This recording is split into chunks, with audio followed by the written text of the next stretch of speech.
Hello കൂട്ടുകാരെ, അങ്ങനെ ഞങ്ങൾ ന്യൂഡൽഹിയിൽ നിന്ന് നേരെ ബാഗ്ഡോഗ്ര എയർപോർട്ടിലെത്തി. കാരണം സിക്കിമിലോട്ടുള്ള ഏറ്റവും അടുത്തുള്ള എയർപോർട്ട് ബാഗ്ഡോഗ്ര എയർപോർട്ടാണ്. അവിടുന്ന് ഞങ്ങളൊരു ടാക്സി ബുക്ക് ചെയ്ത് സിലിഗുഡിയിലോട്ട് പോവുക. സിലിഗുഡി ചെല്ലുമ്പോഴാണ് നമുക്ക് ഗാംഗ്ടോക്കിലേക്ക് ഡയറക്റ്റ് വണ്ടി കിട്ടുന്നത്. ഇത് കാണുന്നതെല്ലാം വെസ്റ്റ് ബംഗാളാണ്. ഇത് എലിഫന്റ് ക്രോസ് ചെയ്യുന്ന ഫോറസ്റ്റ് ആണ്. അതുകൊണ്ട് രാത്രി ആയി കഴിഞ്ഞാൽ ഇതിലേക്കൂടെ വണ്ടികളൊന്നും വിടത്തില്ല. ഫുള്ള് വനോ, രണ്ട് സൈഡും ഫുള്ള് ഫോറസ്റ്റാണ്. ഇത് വെസ്റ്റ് ബംഗാളിന്റെ തന്നെ പാർട്ടായിട്ടുള്ള ഭാഗമാണ്. മഹാനന്ദ വൈൽഡ് ലൈഫ് സാങ്ച്വറി എന്നാണ് ഇതിന് പറയുന്ന പേര്.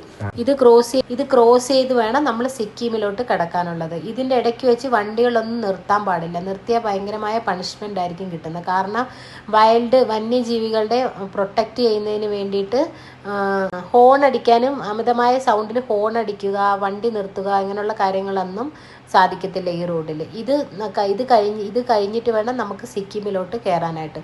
ഇതിന് റോഡ് നമ്മൾ കുറച്ചുകൂടി അധികം മുകളിലോട്ട് കയറുമ്പോൾ നമ്മുടെ പൊന്മുടി, മൂന്നാർ പോലത്തെ ഒരു വ്യൂ ആണ് വരുന്നത്. പക്ഷെ ഭയപ്പെടുത്തുന്നതായ റോഡുകളാണ്. കാരണം ഒരു സൈഡിനകത്തൊരു ബ്രിഡ്ജ് കാര്യങ്ങളും ഒന്നുമില്ല. ചില സ്ഥലങ്ങളിലൊക്കെ ചെല്ലുമ്പോൾ നമ്മൾ ഭയങ്കരമായിട്ട് പേടിച്ചു.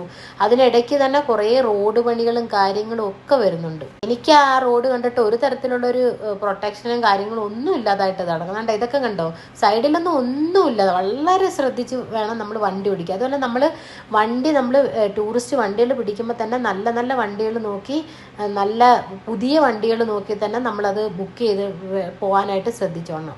ഈ കാണുന്ന റിവറാണ് തിസ്ത റിവർ. ഈ കാണുന്ന റിവർ വളരെ ശാന്തമായി ഒഴുകുന്നെങ്കിലും വളരെ അപകടകരമായ ഒരു റിവറാണ് തിസ്ത റിവർ. ഇത് ബംഗാളിൽ കൂടിയോ സിക്കിമിൽ കൂടിയോ ഒഴുകുന്നത്. കാരണം ഈ ഒരു ഉരുൾപൊട്ടലിൽ ഒരു ആർമിയുടെ ഫുള്ള് യൂണിറ്റ് തന്നെ ഒലിച്ചു പോയ ഒരു സംഭവം ഉണ്ടായിട്ടുണ്ട്. കാരണം ഈ തിസ്ത റിവർ കാരണമാണ് ഈ റോഡ് മൊത്തം കണ്ടില്ലേ ഇടിഞ്ഞു പൊടിഞ്ഞ് ഒരു പരുവായി കിടക്കുക. കാരണം ഇത് വെള്ളപ്പൊക്കം വരുമ്പോൾ ഈ വെള്ളം ഇങ്ങ് തീരത്തോട്ട് കയറി റോഡും, സത്യം പറയാൻ നമുക്ക് യാത്ര ചെയ്യാൻ തന്നെ ഭയമാകും ചില സ്ഥലങ്ങളിൽ ചെല്ലുമ്പോഴത്തേക്ക്.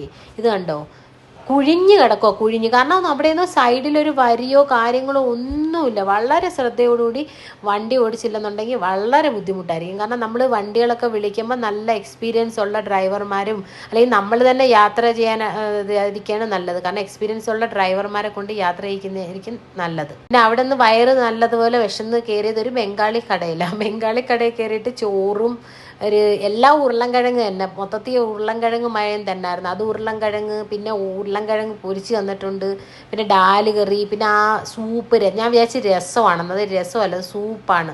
പിന്നെ ചിക്കൻ കറി. സത്യം പറയല്ലേ, എനിക്ക് ഒട്ടും ഇഷ്ടപ്പെട്ടില്ല, ഒന്നും കൊള്ളത്തില്ലായിരുന്നു. ഇത് അല്ലു പൊറോട്ട. ആല്ലു പൊറോട്ട ഉരുളൻകിഴങ്ങ്, എന്നിട്ട് ആ സൈഡിലിരിക്കുന്ന അത് ഉരുളൻകിഴങ്ങ് എന്തോ ചെയ്ത് വെച്ചിരിക്കുവോ. പിന്നെ ആ കറിയും ഉരുളൻകിഴങ്ങ്, ആ വറുത്ത് വെച്ചിരിക്കുന്നത് ഉരുളൻകിഴങ്ങ്, മൊത്തം ഉരുളൻകിഴങ്ങിനെ വരാം. എങ്ങനെയെങ്കിലുമൊക്കെ കഴിച്ച് അടുത്ത് നമ്മൾ സിക്കിമിലോട്ട് കയറി കേട്ടോ. സത്യം പറയണ്ടല്ലോ, എത്ര മനോഹരമായ സ്ഥലമില്ല, അത് എന്ത് വൃത്തിയാണെന്നറിയാം. സിക്കിമാണ്, വെൽക്കം ടു സിക്കിം. നമ്മൾ ബംഗാൾ കഴിഞ്ഞ് നേരെ കയറുന്ന സിക്കിമിലാണ് കേട്ടോ. ഒരു പേപ്പർ കഷ്ണം പോലും ആ റോഡിലെങ്ങും